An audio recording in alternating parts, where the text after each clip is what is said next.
আপনারা শুনছেন রেডিও কলকাতা। প্রতি বুধবার রেডিও কলকাতায় থাকছে কৃষি বিষয়ক অনুষ্ঠান চাষবাস। আজকে চাষবাস অনুষ্ঠানে আপনারা শুনবেন সঠিক খামার পরিচর্যা ও ব্যবসায়িক ভিত্তিতে মাছ চাষ সম্পর্কে। এ বিষয়ে বলবেন ডক্টর সূর্যকান্ত সাউ, সহকারী অধ্যাপক, জল কৃষি বিভাগ, মৎস্য বিজ্ঞান অনুষদ, পশ্চিমবঙ্গ প্রাণী ও মৎস্য বিজ্ঞান বিশ্ববিদ্যালয়। আর শুনবেন বিশিষ্ট সঙ্গীত শিল্পী পূর্ণচন্দ্র সামন্তের কণ্ঠে কৃষি গান এবং শুনবেন দরজা গান।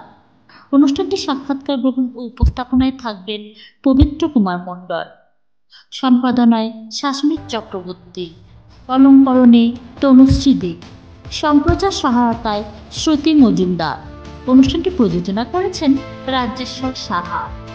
আমি বেবি সর্দার আপনাদের সাথে রয়েছি রেডিও কলকাতায়। শুনতে থাকুন আজকের অনুষ্ঠান।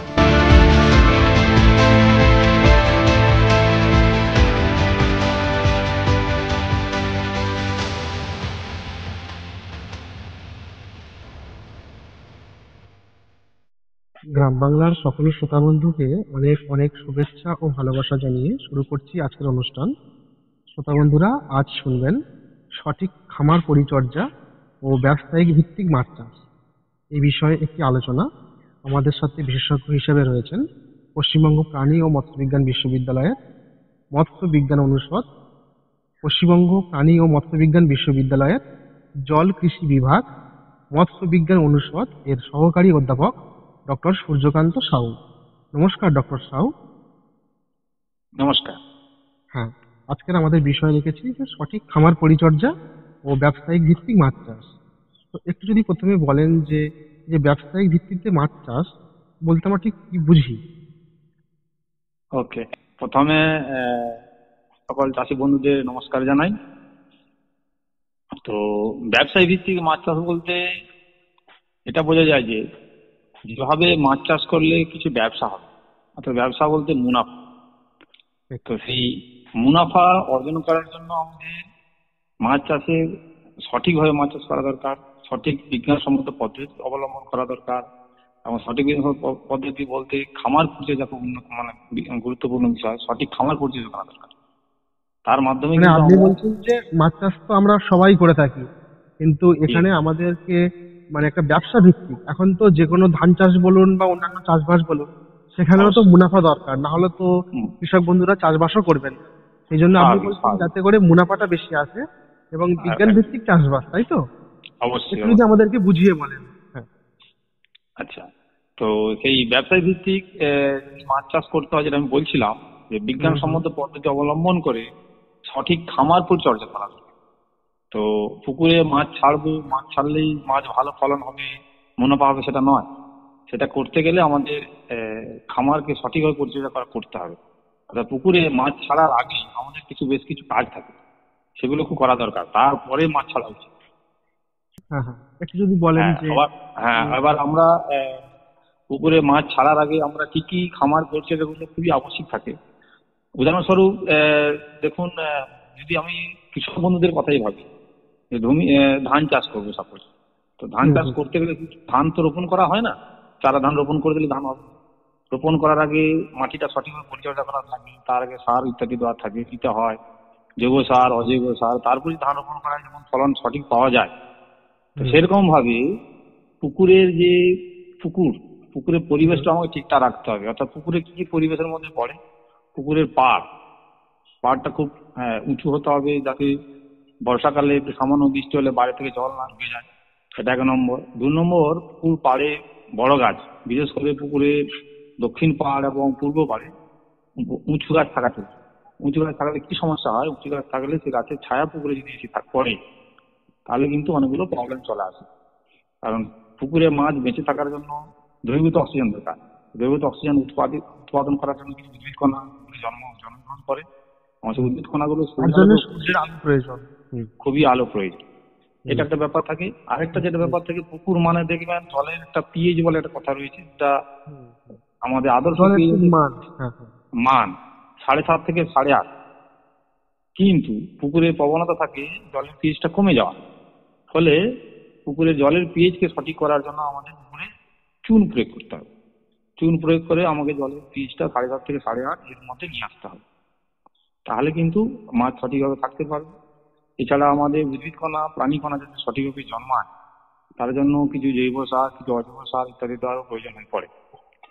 অর্থাৎ পুকুরে মাছ ছাড়ার আগে যদি আমরা পুকুরের যে পরিবেশ, জলের গুণাগুণ, মাটির গুণাগুণ যদি মাছের উপযুক্ত আমরা করে তুলতে পারি, মানে করি, তারপরে যদি আমরা পুকুরে মাছ ছাড়ি সঠিক পরিমাণে উন্নত মানের মাছ, তখনই কিন্তু তাহলে আমাদের মুনাফা সঠিকভাবে হতে থাকবে এবং বছরের পর হতে থাকবে। সাস্টেনেবল ফার্মিং বলে একটা কথা আছে, তেমন একটা পদ্ধতি যে পদ্ধতির মাধ্যমে আমরা মাছের মুনাফা যেমন বেশি করব সেটাও কিন্তু বছরের পর বছর করতে পারবো। এক বছর বেশি উৎপাদন করলাম, পরের বছর ঠিক মতো করতে পারলাম না, তাহলে সেটা কিন্তু ঠিক থাকে না। এই মানে আপনি বলছেন কন্টিনিউয়াস ভাবে সেটা চলতে থাকবে, তাই তো? কন্টিনিউয়াস ভাবে চলতে থাকে। তার জন্য আপনাদের সঙ্গে যদি কৃষক বন্ধুরা পরামর্শ করেন, একটু প্রশিক্ষণ নেন, তাহলে কিন্তু সেটা সুবিধা হবে। হ্যাঁ, আমরা দেখি এটা যে আরো ভালো। ঠিক ঠিক। আমরা দেখি যে আমাদের বর্ষাকালের আগে পুকুরটাকে তৈরি করা হয়, তাই তো? হুম সেই সময় পুকুরের জলটা কমে গেল, ঠিক জলটা পুকুরে প্রচুর বৃষ্টি জমার আগেই যে পুকুরটাকে হুম একটু পাকটাকে শুকনো করে নেওয়া, তারপরে একটু মাটিটাকে কেটে ফেলে দেওয়া, এই কিছু কিছু নিয়ম কানুন রয়েছে আমরা দেখি। তো আপনি যদি আরেকটু বলে দেন। তো এখন তো শীতকালের সময়, তো এই সময় কি দেখুন, পুকুর তৈরি পুকুর করতে পারি? প্রস্তুতির ক্ষেত্রে বলি দু রকম পুকুরের প্রস্তুতি হয়। একটা হচ্ছে দেখুন, কিছু কিছু পুকুর আছে, পুকুর হচ্ছে যদি প্রতি বছর আমরা শুকনো করতে পারি, সূর্যের আলো এই 15-20 দিন 1 মাস শুকনো করে দিতে পারি, তারপরে আবার মাছটা নতুন করে শুরু করি প্রতি বছর, তাহলে সেই পুকুর সবচেয়ে ভালো পুকুর, আদর্শ পুকুর। কিন্তু এমন কিছু পুকুর আছে যেগুলোকে প্রতি বছর শুকনো করা সম্ভব হয়ে ওঠে না। তো ফলে এই যে পুকুর প্রস্তুতি, দু রকম ধরনের পুকুর। একটা পুকুর হচ্ছে প্রতি বছর শুকনো হয়, তাদের জন্য একরকম পদ্ধতি আছে, আর যে পুকুরগুলো একদম শুকনো হয় না তাদের জন্য একরকম পদ্ধতি। তো যেটা শুকনো হয়ে যায় তাদের ক্ষেত্রে আমরা কি করে করি, ওই যেটা আপনি বলছিলেন যে দেখা যাবে যদি পুকুরে পাঁক বেশি থাকে, পাঁকের গভীরতা যদি বেশি হয়ে যায়, তাহলে পাঁকটা কিছু কেটে ফেলা, কিছু ফেলে পাড়ে উঠিয়ে দেওয়া, বা ভালো করে আমরা শুকনো করে নিতে পারি। তারপরে যদি বড় সাইজের পুকুর হয়, একটু নাঙল টাঙল করে দিতে পারি, তাহলে আরো খুব ভালো হয়। কারণ এই পাঁকের মধ্যে প্রচুর মানে দুর্গন্ধ। আমাদের, হ্যাঁ, প্রচুর দুর্গন্ধ যেমন থাকে, আর পাঁকের মধ্যে আমাদের কিছু জৈব সোর্স যেমন থাকে, কিছু ভিটামিন, কিছু আপনার ইয়েও থাকে, মানে কি বলা যাবে, নাইট্রোজেনও থাকে, কিছু ফসফরাসও থাকে, যেগুলো আমাদের পরবর্তীকালে কাজেও লাগে। ঠিক আছে, হ্যাঁ, একদম ঠিক বলেছেন। আমরা দেখেছি জলের গভীরতা। হ্যাঁ, আবার এরপর এক বিষয় হচ্ছে জলের গভীরতা। খুব গভীর পুকুর কিন্তু মাছ চাষের পক্ষে উপযুক্ত নয়। জলের গভীরতায় 4 থেকে 6 ফুট যদি গভীর হয় জলটা থাকে, তাহলে আদর্শ। ঠিক আছে, তাহলে গভীরতা একটা হলো বিষয়। আরেকটা বিষয় হচ্ছে জলের রং। জলের রংটা কেমন হতে হবে, একটু আমাদের বাদামি সবুজ ঘেঁষার সবুজ হতে হবে জলের রং। অর্থাৎ বাদামি সবুজ মানে উদ্ভিদ কোনো আধিক্য থাকার জন্য হয়ে থাকে, একটু বাদামি রং হচ্ছে প্রাণী কোনো আধিক্য হওয়ার জন্য হয়ে থাকে। এই দুটো রং যদি মিশ্রণ হয় তাহলে সেটা কিন্তু খুব ভালো হয়। তো এই ব্যাপারগুলো থাকবে। তারপরে আমাদের মাছ ছাড়ার বিষয়টা চলে আসে। মাছ যদি বলেন কোন সময়টা মাছ ছাড়বো আমরা? হ্যাঁ, মাছ ছাড়া দেখুন, এখন আগে কি হতো, চাষি বন্ধুদের ক্ষেত্রে চারা মাছ সবসময় পাওয়া যেত না। তো ভালো হয় অ্যাকচুয়ালি শীতকালটা, এখন ধরুন ঠান্ডা পড়ছে, এই সময় মাছের বৃদ্ধি একটু কম হয় ঠান্ডাতে। যেহেতু ঠান্ডা পড়ে গেছে, মাছ ঠিকঠাক খেতে চাইবে না, মাছের মেটাবলিক রেটটা একটু কমে যায়, তো খিদে কম পায়, তাহলে মাছের বৃদ্ধি এখনই কম হয়। তো শীতের পরে বা বিশেষ করে যদি আমরা বৈশাখ জ্যৈষ্ঠ মাসের দিকে মাছ ছাড়ি, জ্যৈষ্ঠ মাসের দিকে পুকুরে যেগুলো করে, মানে বর্ষাকালটা মাছের সবচেয়ে বেশি হয়, গ্রীষ্মকাল এবং বর্ষাকাল। এবং এই মাছ ছাড়বো কি করে, যে কোনো মাছ যদি ছেড়ে দেন হয় না। আমি যদি সাদা মাছের ক্ষেত্রে বলি, যেটা মিশ্র পদ্ধতিতে মাছ চাষ হয়ে থাকে, রুই, কাতলা, মৃগেল, চিরকা, গ্যাস কাপ, এগুলোর ক্ষেত্রে, তো পুকুরের যদি আমি বললাম 4 থেকে 6 ফুট যদি জলগভীরতা খুব ভালো, 6 ফুট যদি আমি ধরি, তাহলে প্রথম উপরের 2 ফুট, মাঝের 2 ফুট, নিচের 2 ফুট আছে, এবং 3টে স্তরের মাছকে যদি আমরা মিশিয়ে ছাড়ি, তাহলে কিন্তু আমরা ফলনটা একই খরচ করে বেশি পাবো। উপরের স্তরে কি মাছগুলো থাকে, সিলভার কাপ থাকে, আর আমাদের কাতলা থাকে। নিচের স্তরে থাকে মৃগেল থাকে, সাইপ্রিনাস থাকে। মাঝের স্তরে মোটামুটি মৃগেল থাকে, মৃগেল বলছি, মাঝের স্তরে থাকে রুই মাছ থাকে। তো 3টে স্তরে যদি আমরা মাছ মিশিয়ে পুকুরে ছাড়ি, তাহলে 3টে স্তরে পুকুরের মধ্যে যে প্রাকৃতিক খাবার থাকে সেগুলোও তারা ঠিকঠাক করে যেমন খাওয়ার সুযোগও পাবে, এবং থাকার জন্য যে ওদের মধ্যে যে প্রতিযোগিতা সেটাও কম হয়, কারণ বিভিন্ন স্তরে ওরা বসবাস করছে। তো এইটা আমাদের সারা ক্ষেত্রে আমি চাষি বন্ধুদের বলবো বিশেষ করে যদি মজুদ পুকুরের ক্ষেত্রে, অর্থাৎ যেখানে আমরা চারা মাছ ছাড়ি, চারা মাছ ছেড়ে আমরা মানে খাদ্যোপযোগী মাছ উৎপাদন করি, মজুদ পুকুর যেটা বলা হয় বা পালন পুকুর বলা হয়, তো সেক্ষেত্রে আপনাদেরকে বলবো প্রতি শতক পুকুরের ক্ষেত্রে, 1 শতক মানে 40 বর্গ মিটার জায়গা, ঠিক আছে, 435.6 বর্গ ফুট। প্রতি শতক পুকুরে আপনারা 40 থেকে ম্যাক্সিমাম 60টা পর্যন্ত ছাড়েন চারাপোনা। চারাপোনার সাইজ কেমন হতে হবে? এই ধরুন আপনার 70-80 গ্রাম থেকে 100 গ্রাম পর্যন্ত সাইজ। এই সাইজের মাছ আপনার যদি 40 থেকে 60টা নাকি ছাড়েন এবং 3টে স্তরের মাছকে মিশিয়ে ছাড়েন, তাহলে কিন্তু ফলন যথেষ্ট ভালো পাবেন। এইভাবে হলো আমরা তাহলে ছাড়ার কথা।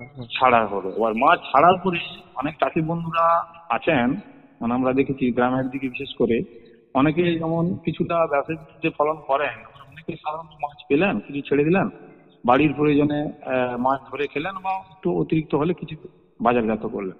কিন্তু আমি বলবো আপনারা আর একটু যত্নশীল হোক ওই পুকুরে, তাহলে দেখবেন নিজেরাও তো খাবেন বেশি পরিমাণে।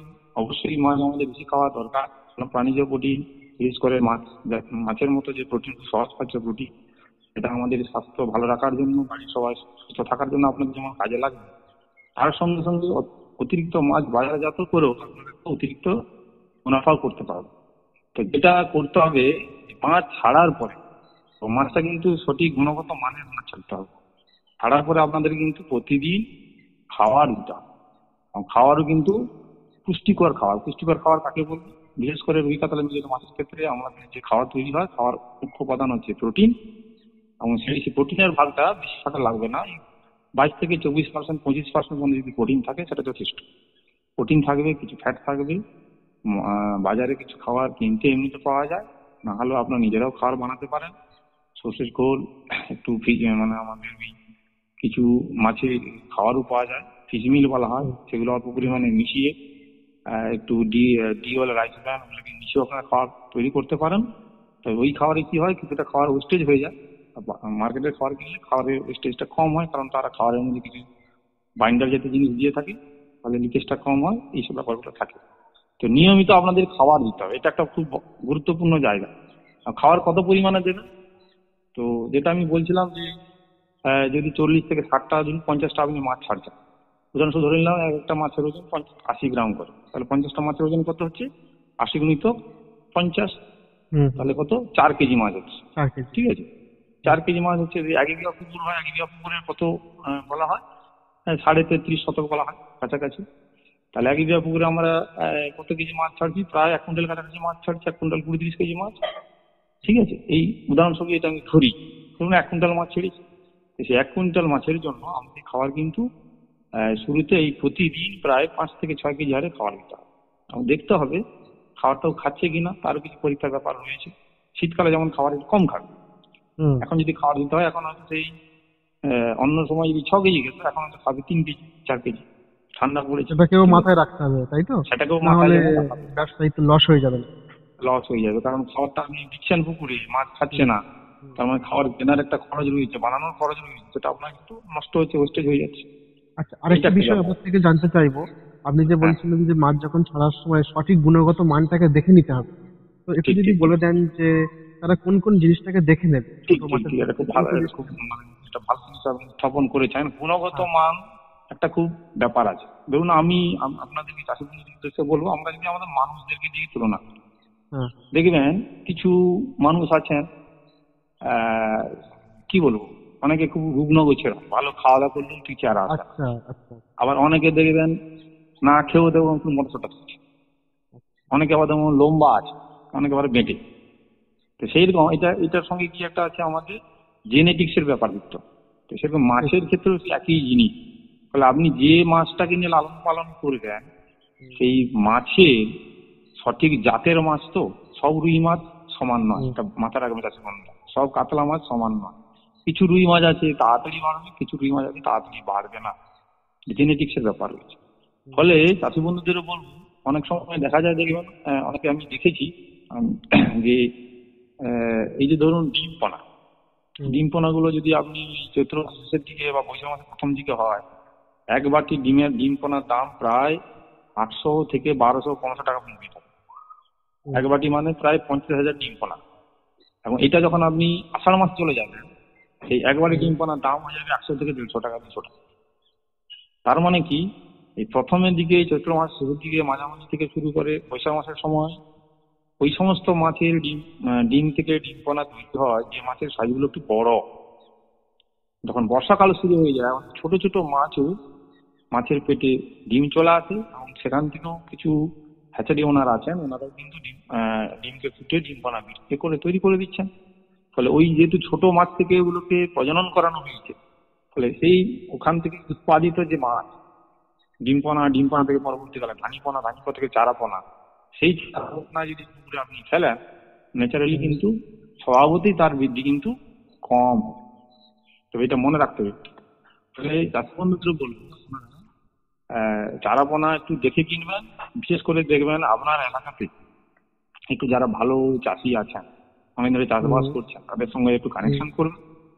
প্রয়োজন বোধে আমাদের ব্লক লেভেলে আমাদের মৎস্য সম্প্রসারণ আধিকারিকরা আছেন, ওনাদের সঙ্গে একটু যোগাযোগ রাখবেন, সঠিক পরামর্শ দেবেন যে আপনারা এদের কাছ থেকে কিনুন, এদের কাছ থেকে নেন। কারণ চারাপোনাগুলো ভালো মানে গুণগত মানটা ঠিক থাকবে। ফলে গুণগত মান যদি চারাপোনা ঠিক থাকে, তাহলে কিন্তু একই পরিমাণ খরচ করে খরচটা কিন্তু সেম থাকবে। গুণগত মান ভালো নেই, কোনো চাষি বন্ধু মাছ ছেড়ে যান, গুণগত মান ভালো এক চাষি বন্ধু মাছ ছেড়ে যান, দুজনেই খরচ করে নেন একই টাকা। কিন্তু যিনি ভালো গুণগত মানের মাছ ছাড়েননি, তার কিন্তু মাছের ফলন উৎপাদন কিন্তু কম হওয়ার অর্থ মুনাফা কিন্তু আশানুরূপ আপনি আশা করেছিলেন ততটা হবে না। লস না হলেও মাছের সাধারণত লস হয় না। সাদা মাছের চাষ যদি করেন লস হওয়ার সম্ভাবনা নেই, কিন্তু লাভটা কম, কিন্তু লাভের পরিমাণটা কম, যতটা লাভ হওয়া উচিত ততটা হবে না। ফলে এই জায়গাটা কিন্তু খুব মনে রাখা দরকার। এবং যারা একদম চাষ করেন তাদের উপর বড় মাছ চাষ করতে, যারা আগে থেকে করা শুরু করেছেন, যারা একটু বড় চাষি, তারা কি করেন, তারা কিন্তু ডিম পোনাটাই কিনে নিয়ে আসেন। ডিম পোনা নিয়ে এসে যে একটা অন্য একটা পুকুরে ধানিপোনা তৈরি করেন, সেখানে চারাপোনা তৈরি করেন, ওই যে মাছগুলোকে নিজেরাই চাষ করেন, তাতে কিন্তু আরো ভালো রেজাল্ট আসে। তো ফলে এটা একটু বড় চাষি হওয়ার ক্ষেত্রে সুবিধা থাকে। এবং যারা এখন চিন্তা ভাবনা করছেন চাষ করবেন, তারাও যদি এখন শুরু করেন, 1-2 বছরের মধ্যে থেকে নিজেদের মধ্যে কি বলা যায়, কনফিডেন্ট লেভেলটা অনেকটা বেড়ে যাবে, আত্মবিশ্বাস বেড়ে যাবে। তার মাধ্যমে কিন্তু আপনারা নিজেরাও কিন্তু একইভাবে করতে পারবেন। এবং আমি আরেকটা চাষি বন্ধুদের বলবো, যদি একটু আপনারা পাশাপাশি এলাকায় খোঁজ খবর রাখেন, দেখবেন বর্তমানে মাছ চাষকে কেন্দ্র করে একটা ভালো সংখ্যক মানুষ কিন্তু যথেষ্ট মুনাফা করছে এবং পরিশ্রম করে করছে, সময় দিয়ে করছেন। সেটা আপনি চাইলেও করতে পারবেন। এটা একটা খুব দারুণ সুযোগ, কর্মসংস্থানের সুযোগ আপনি করতে পারবেন। এই আপনারা শুনছেন রেডিও কলকাতা।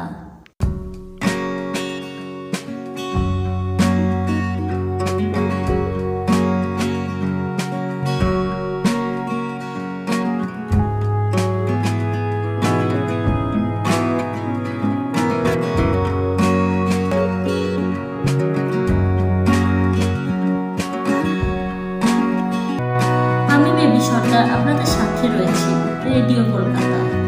শুনতে থাকুন আজকের অনুষ্ঠান।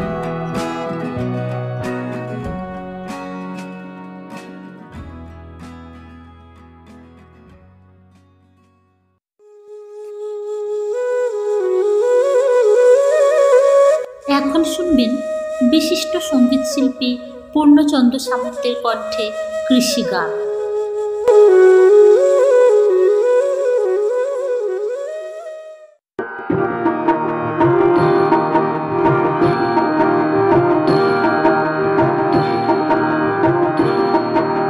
সঠিক খামার পরিচর্যায় অর্থ করি মাছের চাষ, বিজ্ঞান সম্মত ভাবে করো ভাইরে 12 মাস। সঠিক খামার পরিচর্যায় অর্থ করি মাছের চাষ, বিজ্ঞান সম্মত ভাবে করো ভাইরে 12 মাস।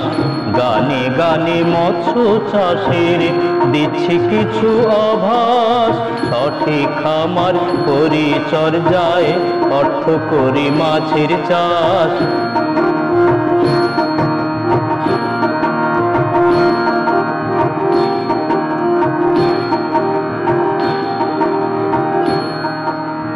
উঁচু করো পুকুর পাড়, রেখো না বড় গাছ, জলের গভীরতা হবে 4-6 ফুট আঁচ। উঁচু করো পুকুর পাড়, রেখো না বড় গাছ, জলের গভীরতা হবে 4-6 ফুট আঁচ।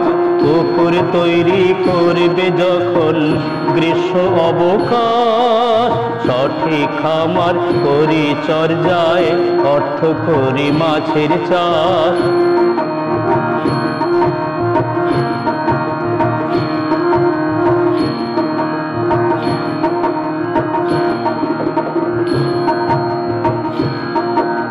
পাক শুকিয়ে গ্রীষ্মকালে লাঙল দিও তাই, চুন দিও বারে বারে তারপর মহুয়ায়। পাক শুকিয়ে গ্রীষ্মকালে লাঙল দিও তাই, চুন দিও বারে বারে তারপর মহুয়ায়।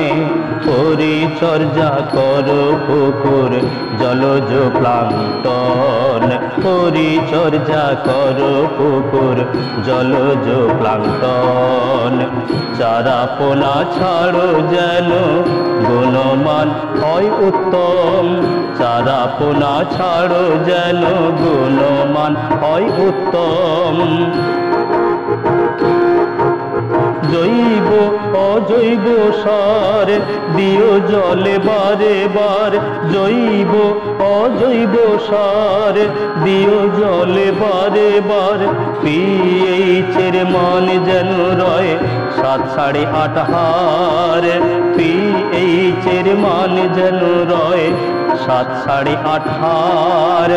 আতর পুকুর, লালন পুকুর, মজুদ পুকুর আর আদর্শ পুকুরে হবে সুস্থ মাছের বাস, আদর্শ পুকুরে হবে সুস্থ মাছের বাস। সঠিক খামার পরিচর্যায় অর্থ করি মাছের চাষ, বিজ্ঞান সম্মত ভাবে করো ভাইরে 12 মাস, বিজ্ঞান সম্মত ভাবে করো ভাইরে 12 মাস।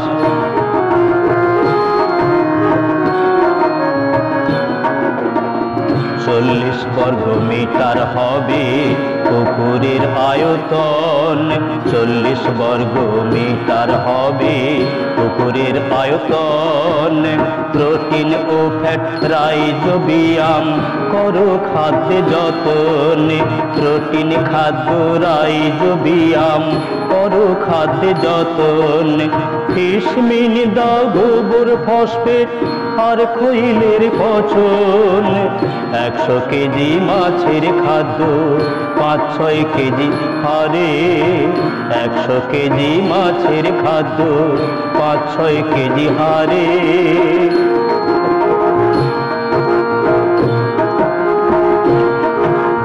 মাল্টিপুল স্টকিং আর মাল্টিপুল হারভেস্টিং, মাল্টিপুল স্টকিং আর মাল্টিপুল হারভেস্টিং। জলজ মাছের স্বাস্থ্য রাখতে করতে হবে নেটিং, জলজ মাছের স্বাস্থ্য রাখতে করতে হবে নেটিং। মাল্টিপুল স্টকিং আর মাল্টিপুল হারভেস্টিং। জল মাছের সুস্বাস্থ্য রাখতে করতে হবে নেটিং। বেকার বন্ধু জলাশয়ে করো মাছের চাষ, বেকার বন্ধু জলাশয়ে করো মাছের চাষ। সমৃদ্ধ হবে অভাব যাবে পরবাস, সমৃদ্ধ হবে অভাব যাবে পরবাস। ঘরে ঘরে মৎস্য চাষের করো অভিলাষ, ঘরে ঘরে মৎস্য চাষের করো অভিলাষ। সঠিক খামার পরিচর্যায় অর্থ করি মাছের চাষ। বিজ্ঞান সম্মত ভাবে করো ভাইরে 12 মাস। বিজ্ঞান সম্মত ভাবে করো ভাইরে 12 মাস। গানে গানে মৎস্য চাষের দিচ্ছি কিছু আভাস। গানে গানে মৎস্য চাষের দিচ্ছি কিছু আভাস। সঠিক খামার পরিচর্যায় অর্থ করি মাছের চাষ। সঠিক খামার পরিচর্যায় অর্থ করি মাছের চাষ। সঠিক খামার পরিচর্যায় অর্থ করি মাছের চাষ।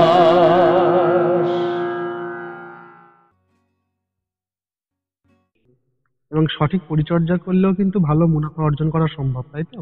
অবশ্যই, হ্যাঁ, সঠিক আপনি পরিচর্যা যেরকম তো বললেন। সঠিক, ব্যাস সঠিক পরিচর্যা। তাহলে আমি যেটা বলছিলাম ওই সঠিক মতো চারা দেখা, মাছ দেখা, সঠিক পরিমাণে ছাড়া, নিয়মিত খাওয়া দাওয়া, একটা যেটা লাগবে স্বাস্থ্য পরীক্ষা করা। অর্থাৎ মাঝে মাঝে পুকুরে কিন্তু স্বাস্থ্য আপনাকে পরীক্ষা করতে হবে। তার জন্য প্রতি 15 দিন 1 মাস অন্তর অন্তর করে একবার পুকুরে জাল দিয়ে একটু মাছগুলো ঠিকঠাক আছে কিনা, মাছের কোনো দাগ এসেছে কিনা একটু দেখে নেওয়া। এর দ্বারা দুটো কাজ হয়, যেমন স্বাস্থ্য পরিচর্যা করা হয়, আরেকটা যেটা হয়ে থাকে মাছকে ওর মাঝে মাঝে ওই তাড়ানো হয়ে থাকে, মাছকে ছুটানো, ব্যায়াম করানো হতে হয়।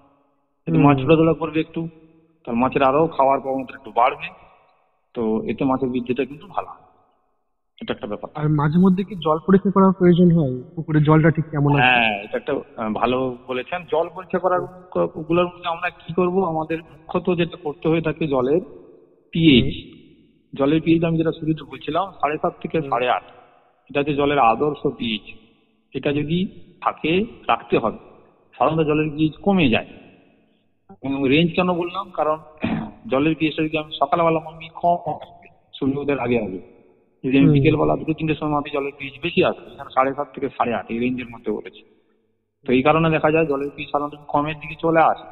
কেন আসে না, আমরা পুকুরে খাবার দিচ্ছি, কিছু অতিরিক্ত খাবার থেকে যাচ্ছে, মাছ যদি পায়খানা করছে সেগুলো পুকুরের মধ্যে থাকছে, আর সমস্ত জৈব ফলে জলে এগুলো ডিকম্পোজিশন হচ্ছে, পচন হচ্ছে, তার ফলে কিন্তু জলের পিএইচটা কমতে থাকে। এই জন্য আমাদের চুন প্রয়োগ করতে হয়। পিএইচটা যদি দেখা যায় কমে গেছে, তাহলে ওই প্রতি 1 মাস অন্তর 15 দিন অন্তর করতে পারলে ভালো, তাহলে 1 মাস অন্তর অন্তর চুন প্রয়োগ করতে হবে। দেখে হতে পারে প্রতি শতকে 500 গ্রাম, 500 গ্রাম, 1 কেজি পর্যন্ত লাগতে, 1 কেজি মতো লাগে, 400-500 গ্রাম করে লাগতে পারে।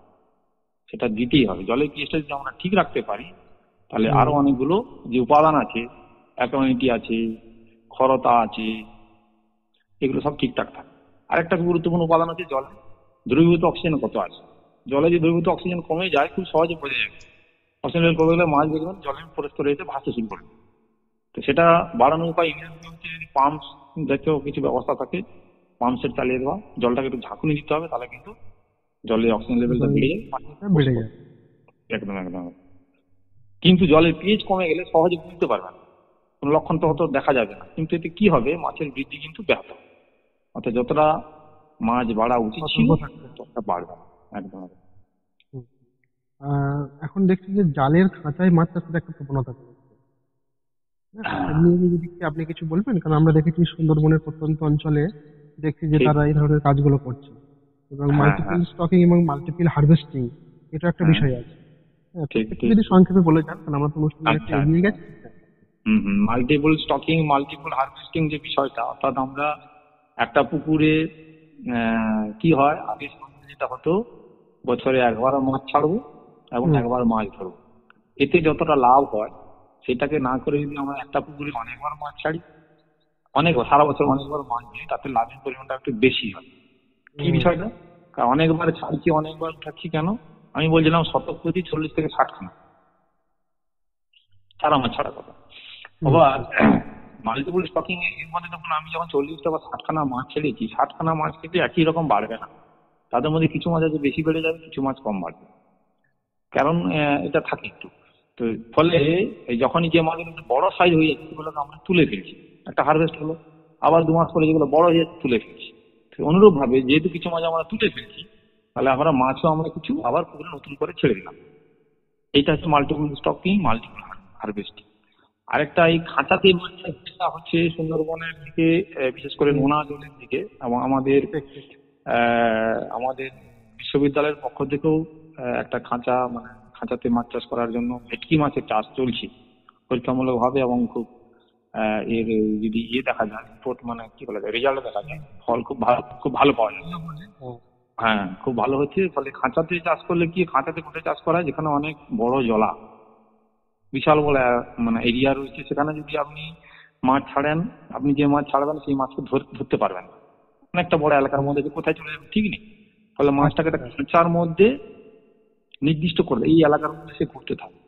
আর যেহেতু বড় জলা রয়েছে, সেখানে কি হচ্ছে, প্রাকৃতিক যে খাদ্য যেগুলো রয়েছে সেগুলো তারা অটোমেটিক পাচ্ছে, এবং ওই জলে কি হয়, দ্রবীভূত অক্সিজেনের কোনো রকম সমস্যা হয় না। দ্রবীভূত অক্সিজেন লেভেল সবসময় ঠিক থাকে, কারণ যেহেতু জলাশয়টা অনেকটা বড়, সেখানে ওই ঢেউ হতে থাকে, ওই অ্যাকশন থাকে। তো যেহেতু ওই অ্যাকশন থাকে, ঢেউ হয়, অল্প ঢেউ হয়, ঢেউয়ের মাধ্যমে কিন্তু জলের মধ্যে অক্সিজেনটা অনবরত মেনটেন হয়, বাড়তে থাকে। ফলে কোনো সমস্যা থাকে না, পিএইচ লেভেল খুব একটা সমস্যা হয় না। অনেক বড় জলাশয়ে পিএইচ সমস্যা আসে না, ছোট জলাশয় হতে এটা হয়ে থাকে। আর ফলে এই খাঁচার মধ্যে রাখার অবস্থাটা হচ্ছে মাছটাকে খাঁচার মধ্যে নির্দিষ্ট করে রাখা। আমি মাছ আমি সহজে ধরতে পারবো, এবং আমাকে ওই মাঝে মধ্যে শুধু খাওয়ার দিতে হয়। এছাড়া এই জলে পিএইচ ঠিক রাখার জন্য চুন দেওয়ার কোনো প্রয়োজন নেই, জলে ডিজলেশন মেনটেন করার জন্য কোনো আমাকে ব্যবস্থা নিতে হবে না, কোনো কিছু ব্যবস্থা নিতে হয় না, সেগুলো অটোমেটিক প্রাকৃতিক ভাবে কিন্তু ঠিক করা হয়। এটা একটা বড় অ্যাডভান্টেজ আছে। এবং এটা সুন্দরবন প্রত্যন্ত এলাকাতে করছেন বেশ কিছু, আমরা যারা জানেন নিজেরাও তারা খুব আগ্রহী দেখাচ্ছেন, আগ্রহী করার চিন্তা ভাবনা করছেন, এবং এটা আগামী দিনে একটা বেশ ভালো ভবিষ্যৎ হবে। বিশেষ করে এই সমুদ্রেতে যারা সমুদ্র তীরবর্তী এলাকার মানুষ আছেন, সমুদ্রেতেও খাঁচা পদ্ধতিতে মাছ চাষ করার একটা বড় পোটেনশিয়ালিটি আছে, ঠিক আছে। এবং এর উপরে কাজ করছেন আমাদের ওই CMFRI বলে একটা ইনস্টিটিউট রয়েছে, সেন্ট্রাল মেরিন ফিশারিজ ইনস্টিটিউট, যার হেডকোয়ার্টার হচ্ছে কোচিন, কেরালাতে, এবং তার একটা ব্রাঞ্চ অফিস সেন্টার রয়েছে আমাদের বিশাখাপট্টনম এবং দীঘাতেও আছে, ছোট সেন্টার একটা। তো ওনারা বিশেষ করে বিশাখাপট্টনম সেন্টার যেটা, সেখানে ওনারা সমুদ্রের মধ্যে খাঁচা ইনস্টল করেছেন এবং করে খুব ভালো ফল পাচ্ছেন। তো আমাদের অনুষ্ঠান তো অনেকটা এগিয়ে গেছে, আমরা অনুষ্ঠান শেষ করব। তো যদি একটু আপনি বলেন যে আমাদের কৃষক বন্ধুরা যে চাষবাস করবেন, তো সেক্ষেত্রে লাভ লোকসানের দিকটা যদি একটু বলেন। লোকসান একটা তো তবেই তো আমরা করবো চাষবাস। স্বাভাবিক। যদি যে পদ্ধতি, ওই চাষ পদ্ধতি হচ্ছে চাষি বন্ধুরা নেবেন, বা প্রযুক্তি সেটাই নেবেন, যেটা করে চাষি বন্ধুরা লাভবান হবেন, শুধু এখন যেটা শুধু বললেন 1 বছরের জন্য নয়, বছর অর্থাৎ সাস্টেনেবল ওয়েতে করতে পারবেন। তো দেখা গেছে, দেখুন এখানে অনেক রকমের চাষের পদ্ধতি আছে। যেমন আমি আতুর পুকুরে চাষ একটা হয়, লালন পুকুরে হয়, মজুদ পুকুরে হয়, এর বাইরে জিওল মাছের চাষ হতে পারে, পাবদা মাছের চাষ হচ্ছে, এটা আপনি কেজ বলছেন সেখানেও করা যেতে পারে। আবার এইখানে আমাদের ধরুন গলদা চিংড়ি চাষ হতে পারে, ভ্যানামির চাষ আছে, ভেটকির চাষ, অনেক রকম চাষ আছে। তো যদি ওই সাদা মাছের চাষ করেন বা অন্যান্য চাষগুলো যদি মিশে দেখা যায়, 1 বিঘা পুকুর যদি সঠিকভাবে পরিচর্যা করেন, তো বছরে লাভ করা সম্ভব 40,000 থেকে প্রায় 2 লক্ষ টাকা দিতে পারে। চাষের 1.5-2 লক্ষ টাকা পর্যন্ত চাষের পদ্ধতির উপরে নির্ভর করছে। আপনি কোন ধরনের চাষের পদ্ধতি বলবো না, কোন ধরনের চাষটা আপনি করছেন। গলদা চিংড়ি বা জিওল মাছ এগুলো চাষ করলে লাভের পরিমাণটা একটু বেশি আসে, ঠিক আছে। আপনি যদি আতুপুকুরে চাষ করেন, লাভের পরিমাণ নিঃসন্দেহে বেশি হবে, কিন্তু আতুপুকুরে চাষে একটু থাকে, ঝুঁকিও থাকে চাষটাতে। তো যারা একদম নতুন করে চাষ করার ইচ্ছা রয়েছে বা করতে চাইছেন, সেই সমস্ত চাষি বন্ধুদের বলবো আপনারা শুরুতে মজুদ পুকুরে চাষ করুন, অভিজ্ঞতা অর্জন করুন, তারপরে অবশ্যই আতুর পুকুরে শুরু করবেন। তাতে কি বলুন, যে বীজ নিয়ে যে সমস্যাটা বলছিলাম, সঠিক বীজ পাওয়া নিয়ে কোনো সমস্যা হবে না। আপনার সাথে এতক্ষণ কথা বলতে পেরে খুব ভালো লাগলো। নিশ্চয়ই আমাদের শ্রোতা বন্ধুরা অনেকটা জানতে পারলেন। আপনাকে অসংখ্য ধন্যবাদ। নমস্কার। ধন্যবাদ, থ্যাংক ইউ। শ্রোতা বন্ধুরা, আমরা এতক্ষণ শুনছিলাম সঠিক খামার পরিচর্যা ও ব্যবসায়িক ভিত্তিক মাছ চাষ এ বিষয়ে আলোচনা করার জন্য বিশেষজ্ঞ হিসেবে উপস্থিত ছিলেন পশ্চিমবঙ্গ প্রাণী ও মৎস্য বিজ্ঞান বিশ্ববিদ্যালয় মৎস্য এর জল কৃষি বিভাগ, মৎস্য বিজ্ঞান অনুষদ এর সহকারী অধ্যাপক ডক্টর সূর্যকান্ত সাউ। গ্রাম বাংলার সকল শ্রোতা বন্ধুকে অনেক অনেক শুভেচ্ছা ও ভালোবাসা জানিয়ে শেষ করছি আজকের অনুষ্ঠান। আপনারা শুনছেন রেডিও কলকাতা।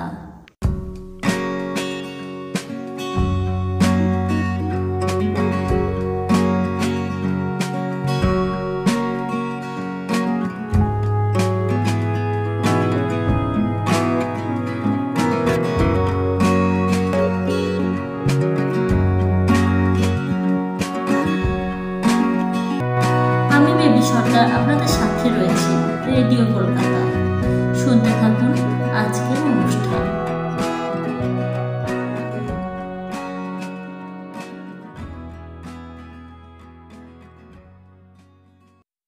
এখন শুনবেন তরজা গান। এখন শুনবেন পরেশ ঘোষ ও সম্প্রদায় এর পরিবেশিত তরজা গান।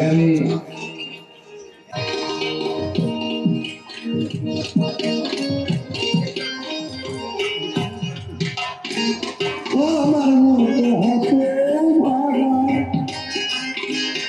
আর তোকে ভোলাই,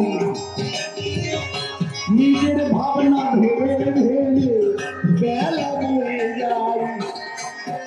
পরের সাথে তোমার আশায়, পরের সাথে তোমার আশায়, পরের সাথে তোমার আশায় ফেলে দিও না।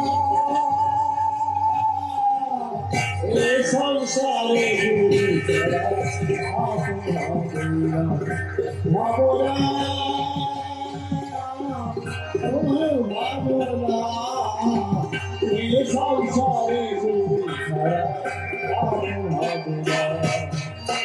এই খারাপ সময় ছেড়ে দিয়েছে, গুরুর আদেশ পালন করতে গিয়ে হরিশ্চন্দ্রের সব চলে গেছে। ঠাকুর বললেন, সব দিকে তুই করলি গুরু পেতে পরিত্রাণ, এবার বেলায় লব ঘন্টা পেতেই ললিহান। গুরু বিশ্বামিত্র জানতেন রাজা হরিশ্চন্দ্রের সংসারে একটা চরম বিপর্যয় নেমে আসে। একদিন হরিশ্চন্দ্র সিংহাসনে বসে বিশ্বামিত্র মুনি গেলেন তার কাছে। হরিশ্চন্দ্র, আমি একটা দান চাই। আপনারা জানেন, দান দিল দক্ষিণা দিতে গিয়ে তার বউ বাচ্চার হাত ধরে ভিখারির বেশ করে ঘরের বাইরে চলে গেল। 5 বছরের একটা ছেলের নাম তার রুহিতা, সে তার স্ত্রী হচ্ছে শৈবা। 500 স্বর্ণ মুদ্রার বিনিময়ে কটক ঠাকুরের কাছে বউ বিক্রি করে দেয়। 200 স্বর্ণ মুদ্রার বিনিময়ে কাশীতে রাজা হরিশ্চন্দ্র মরা পুরানো ডোমের চাকরি নেয়। কুচবিহার জেলার জামালদা মন্দিরে যখন ঠাকুরের বিগ্রহ তৈরি হবে কলকাতায়, তৈরি হচ্ছে, তখন আমি 6 মন্দিরে প্রায় আসা যাওয়া করতাম। ওখানে গৌতম চক্রবর্তী আমাকে বললেন, আপনি 24 ঘন্টার মধ্যে, তখনকার দিনে, আজ থেকে 35 বছর আগের কথা বলছি, 24 ঘন্টার মধ্যে 5000 টাকা এনে দেবেন। ঠাকুরের দয়ায় নাম করতে করতে এমন একটা বাড়িতে ঠাকুর নিয়ে গেলেন, 5000 টাকা তিনি রেডি করে বসে আছেন। আমাকে দেখে আনন্দে আত্মহারায় বলছে, দাদা আমি কতদিন ধরে এই অর্ঘটা জোগাড় করে রেখেছি। আমি বললাম, কেন গো? বলছে, 5 বিঘে জমি নিয়ে একটা মামলা করেছিলাম, আমার জমি হারিয়ে যাচ্ছিল, আমি ঠাকুরের কাছে মানত করেছিলাম, এই 5 বিঘে আমার জমি যদি আমি ফিরে পাই, আমি তোমার কাছে 5000 দেবো। আজকে 1 মাস আগে আমার সেই মামলা মিটে গেছে, আমি ফিরে পেয়েছি। আপনি যখন এসেছেন এই টাকাটা নিয়ে যান। তিনি বললেন, নাম করতে করতে নাম করলেই সফল। সেই সময় এই বিগ্রহের অর্ঘ কালেকশন করতে আমি উত্তর 24 পরগনায় গিয়েছিলাম। ভালো একজনা সোনা মাত্র তার একজোড়া বলদ গরু অর্ধেক টাকায় দিয়েছে ঠাকুরের অর্ঘ দিলে।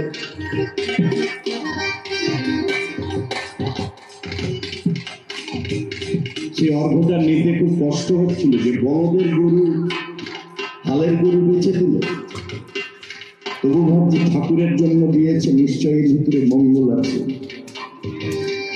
7-8 বছর পরে ঠাকুর বাড়িতে সেই মানুষটা আমাকে দেখে ছুটে এসে জড়িয়ে ধরেছে। আমি তো জয়গুরু, আপনাকে ঠিক চিনতে পারছি না, কোথায় বাড়ি আপনার দাদা? বললো আপনি চিনতে পারছেন না, উত্তর 24 পরগনার সেই 5 কোটা অঞ্চলে বেরিগোপালপুর বর্ডারের কাছে আমার বাড়িতে আপনারা গিয়েছিলেন অ্যাম্বাসাডার নিয়ে ঠাকুরের বিগ্রহের জন্য। আমি বলদের গরু বেছে আপনাকে অর্ঘ দিয়েছিলাম। আমি বললাম জয়গুরু দাদা, ভুলে গেছি।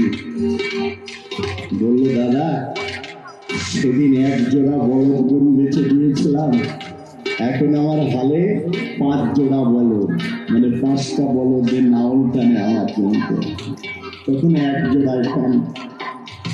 ঠাকুর বললেন আমি একদিনে 10 ফিরিয়ে না দেওয়া পর্যন্ত শান্তিতে থাকতে পারি। সেই জন্য বললেন দিতে কি জানে না, পাওয়া কার ঘটে। মণিকর্ণিকার ঘাটে মরা পোড়ানো বোনের চাকরি করত কত ঠাকুরের সাথে সৈপা চলে গেল। সত্যি ফুল তুলতে গেছে সৈপা, ছেলে খেলা করছে, সর্পে দংশন করেছে। সেই ছেলেকে মণিকর্ণিকার ঘাটে দাহন করতে গেছে। স্বামী স্ত্রীর মিলন হলো শ্মশানে, মাঝখানে পড়ে মরা ছেলে হাওয়াও করে কাঁদছে। বিশ্বামিত্র মুনি বলছে হরিশ্চন্দ্র কেঁদো না, ওই দেখো তোমাদের রোহিদাস কেমন করে তোমাদের দিকে তাকিয়ে আছে। এই যাত্রায় গুরুদক্ষিণা দেওয়ার জন্য যদি ঘরের বাইরে না আসতে, এই লগ্নে তোমার ছেলের মৃত্যু খাড়া থেকে তুমি ছেলেকে বাঁচাতে পারতে। ঠাকুর প্রতিনিয়ত আমাদেরকে কিভাবে রক্ষা করছে। গঙ্গা মন্দিরের দায়িত্ব নিয়ে গোবরডাঙ্গায় একটা বাড়িতে গিয়েছিলাম, একটা বাস্তব উপলব্ধি। 2 দিন পরে ভদ্রলোক কলকাতায় অপারেশন করে 6 লাখ টাকা খরচ। যে কর্মীটার সাথে আমি গিয়েছিলাম গঙ্গা মন্দিরে, তিনি একেবারে বুক দিয়ে, মানে হাঁটু দিয়ে বুক চেপে ধরার মতো করে বললেন এ পর্যন্ত আপনার কত টাকা জোগাড় হয়েছে, আপনি 2 দিন পরে অপারেশন করবেন। বললো 3 লাখ টাকা আমার হাতে এসেছে, আরো ছেলেরা চেষ্টা করছে, ওর থেকে 1 লাখ টাকা দিয়ে দেন গঙ্গার মন্দিরের জন্য। মনে করুন আপনার অপারেশন করতে 7 লাখ টাকা খরচ হবে। ভদ্রলোক বিছানায় শুয়ে তার স্ত্রীকে বললেন আলমারি থেকে 1 লাখ টাকা দাদার হাতে দিয়ে দাও। হাত থেকে প্রণাম করে টাকাটা নিয়ে আমরা বেরিয়ে এলাম। 2 দিন পরে অপারেশন করতে গেল, ডাক্তারবাবু এই টেস্ট আবার করতে হবে, নাহলে অপারেশন হবে না। সেদিন সমস্ত টেস্ট দিয়ে এলো। 2 দিন পরে রুগী নিয়ে গেল, ডাক্তারবাবু রিপোর্ট দেখছে আর রুগীর দিকে তাকাচ্ছে। সবাই বলছে ডাক্তারবাবু আপনি অমল করছেন, রিপোর্ট দেখছেন আর রুগীর দিকে তাকাচ্ছেন। ডাক্তারবাবু কেঁদে ফেললেন, বললেন আপনাদের রুগী নিয়ে আপনারা বাড়ি চলে যান, আপনাদের রুগী সম্পূর্ণ সুস্থ। চিকিৎসা বিজ্ঞান যেখানে শেষ, ঠাকুর সেখানে করেছে প্রবেশ। সেই জন্য দূর থেকে তাকে চেনা যাবে না, শুধু একটু ভালোবাসতে হবে।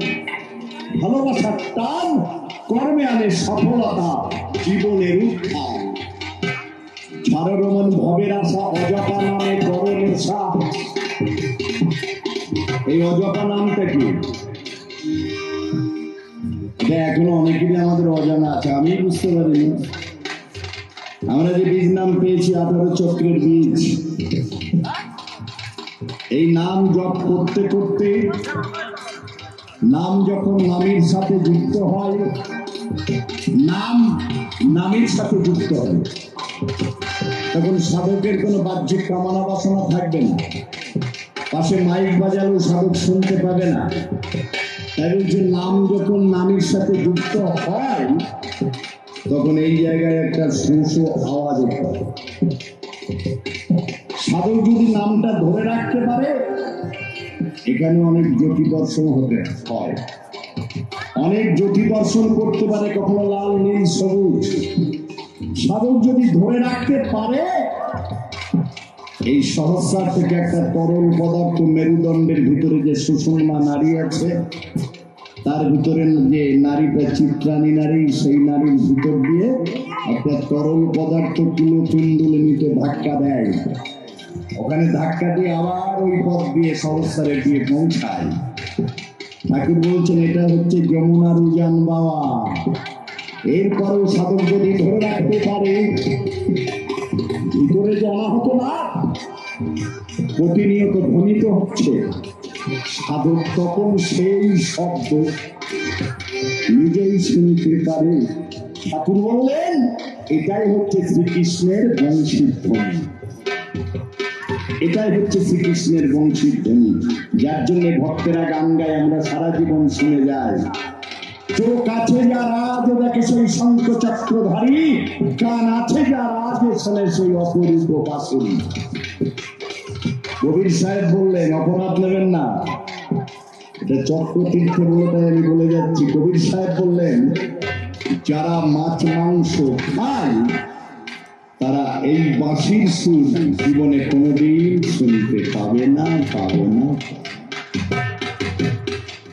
কারণ আহার শুদ্ধি না হলে চিত্ত শুদ্ধি হয় না। এটা ভাগবতে দেখুন তার আছে নিশানা। ভাগবতে অংশবতার কপিল মুনি, তিনি বলছে, পদ্ম মুনির ছেলে কপিল মুনি বলছেন মানুষ যদি দীক্ষা নিয়ে সাধনায় উন্নতি করতে চায় আগে চাই সাত্বিক আহার এবং সদাচারী চলন। আগে চাই সাত্বিক আহার এবং সদাচারী চলন।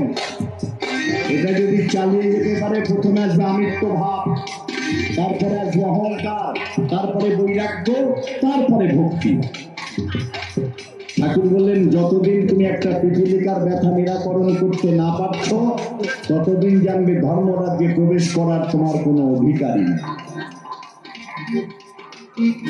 তাহলে আমিত্ব, অহংকার, বৈরাগ্য, ভক্তি। আর বললেন এই ভক্তির কারত্ব হচ্ছে প্রেম, প্রেম হচ্ছে সকল শক্তির উৎস। মীরাবাই বললেন বিনা প্রেম সে নাহি মিলে নন্দলালা। একজন জটাজুটধারী তৎকালীন সেক্রেটারি ননিদা বলছে আমি ঠাকুরের কাছে বসে আছি, একজন উঁচু লম্বা জটাজুটধারী সন্ন্যাসী 5 মিনিট ধরে ঠাকুরকে প্রণাম করলেন, কোনো কথা হলো না, প্রণাম করে চলে গেলেন।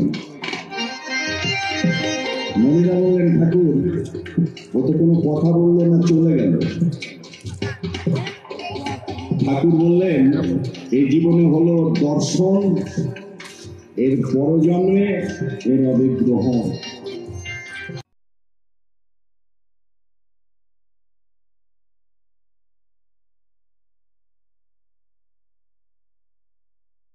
আজকে শুনলেন সঠিক খামার পরিচর্যা ও ব্যবসায়িক ভিত্তিতে মাছ চাষ সম্পর্কে। বিশেষজ্ঞ হিসেবে উপস্থিত ছিলেন ডক্টর সূর্যকান্ত সাউ, সহকারী অধ্যাপক, জলকৃষি বিভাগ, মৎস্য বিজ্ঞান অনুষদ, পশ্চিমবঙ্গ প্রাণী ও মৎস্য বিজ্ঞান বিশ্ববিদ্যালয়। আর শুনলেন বিশিষ্ট সঙ্গীত শিল্পী পূর্ণচন্দ্র সামন্তের কণ্ঠে কৃষিগান এবং শুনলেন দরজা গান। অনুষ্ঠানটি সাক্ষাৎকার উপস্থাপনায় ছিলেন পবিত্র কুমার মণ্ডল, সম্পাদনায় শাসনিক চক্রবর্তী, অলঙ্করণে তনুশ্রী দে, সম্প্রচার সহায়তায় সতীন মজুমদার। অনুষ্ঠানটি প্রযোজনা করেছেন রাজেশ্বর সাহা। আপনাদের শুনেছিলাম আমি বেবি সরকার। প্রতি বুধবার ভারতীয় সময় ঠিক রাত 9টায় রেডিও কলকাতায় শুনুন কৃষি বিষয়ক অনুষ্ঠান চাষবাস। আপনাদের কাছে আমাদের চাষবাস অনুষ্ঠানটি কেমন লাগছে সে বিষয়ে মতামত জানাতে কিন্তু ভুলবেন না। আমাদের ইমেল আইডি হল radiokolkata@gmail.com। আবারও আগামীকাল হাজির হব আমরা নতুন অনুষ্ঠান নিয়ে। সকলে ভালো থাকুন, সুস্থ থাকুন আর শুনতে থাকুন রেডিও কলকাতা।